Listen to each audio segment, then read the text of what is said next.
For each one, their own self is most dear. And because of that, knowing that each one of us, in the end, is most precious to ourselves, we should therefore respect all other people. Because each one is very precious to themselves. And so this is the beginning of this sense of loving kindness. That just as we want ourselves to be happy, everyone we meet wants to be happy. And everyone we meet is the center of their own universe.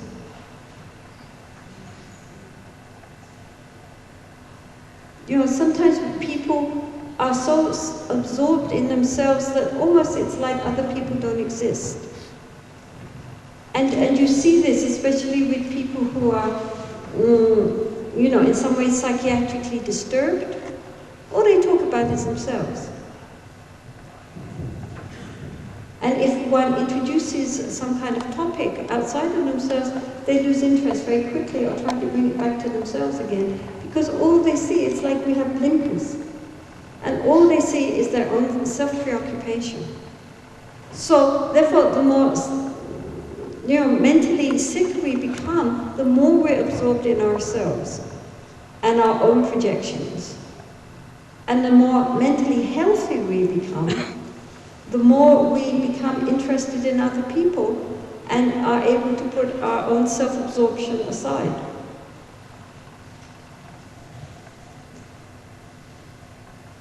So during this weekend, I want a little bit to lead the idea of exploring this question of our identity. Because that's the core of our life. Who are we? When we strip away all the different levels of identification, at the end of it, what are we left with?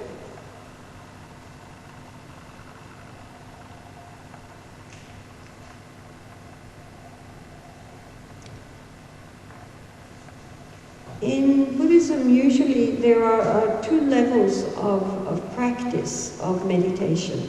The first, which is called shamatha, is to get the mind quiet and one-pointed. This is because we cannot really do any kind of practices, whatever they are, if the mind is very distracted and scattered. Because it has no power. It becomes very diffuse. And if we, even in our everyday life, we know if we are trying to do something which requires being concentrated and our minds are all over the place, then it doesn't work. And we make mistakes and we, it is inoperable. So even in ordinary day life, we know that if we want to do things accurately and properly, we need to concentrate on what we're doing. And this is very much true when we are trying to do something as important as understand the mind. We have to be able to really put our full attention onto this.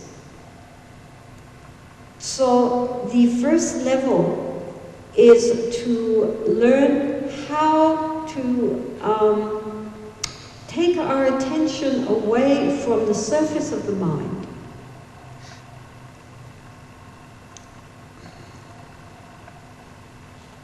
Normally, when we think, we are swept along by our thoughts.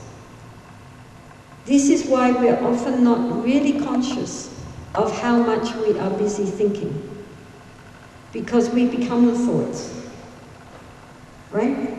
If you're in your memories, or if you're in your ideas, or if you're planning, or when we are, in daydreaming, or even when we're doing something, we're so completely one with our mind as it's chattering along, we're not even conscious of how busy it is and how it's flowing along.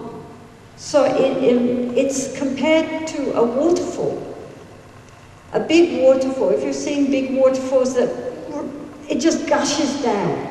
And each little each little drop of water becomes like, you know, united into a huge, great big mass, which is so fast and noisy that it cannot be stopped.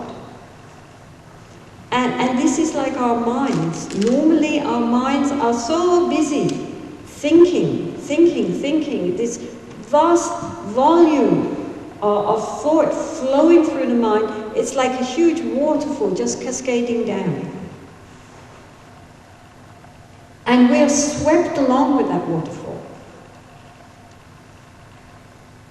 Normally, as I say, we're not conscious of this because we are the waterfall while we're being swept along. And so we don't realize there's any problem. The minute we start to try to look at one object and ignore the thoughts, then we see that what a problem there actually is. Because the thoughts have a life of their own. They have a will of their own. And we're like helpless. Anyone who's tried to meditate will know this. The very most basic meditation in Buddhism is, in all the schools, is focusing on the ingoing and outgoing of the breath. The breath is a very good object of our attention. One thing, because we're always breathing. It's something which is very inherent. We're always breathing in, we're breathing out. Usually we're not conscious of that. Actually, the breath is very interesting because it is the one automatic function. Everybody has to breathe, but normally it just automatically goes on, just like the heart is beating and the liver and the kidneys and the intestines are doing their work. It's all on automatic pilot. But the minute I say, well, everybody hold their breath, you can just hold your breath. I say, breathe fast, you can all start panting. If I say, stop your heartbeat, fortunately you can't. But you see, it's a bridge. It's a bridge between our automatic life system and the mind. In addition, thoughts very much reflect what we're thinking. When we are angry, or when we are fearful, or when we are lustful, or when we are quiet, when we are happy, when we are sad, our breathing changes. And it reflects the mental attitude.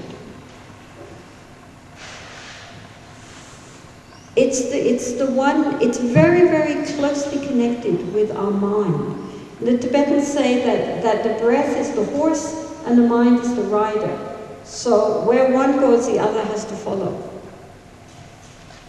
And so therefore, if we use the breath as a focus of our attention, then that connects with the mind, and as the mind becomes quiet, the breath becomes slower, naturally. As the breath becomes slower, the mind also slows down. So they're very interconnected. In addition, also, we can only breathe now. We cannot breathe in the past or in the future. When we are breathing, it's now. So if we are conscious of breathing, we are present.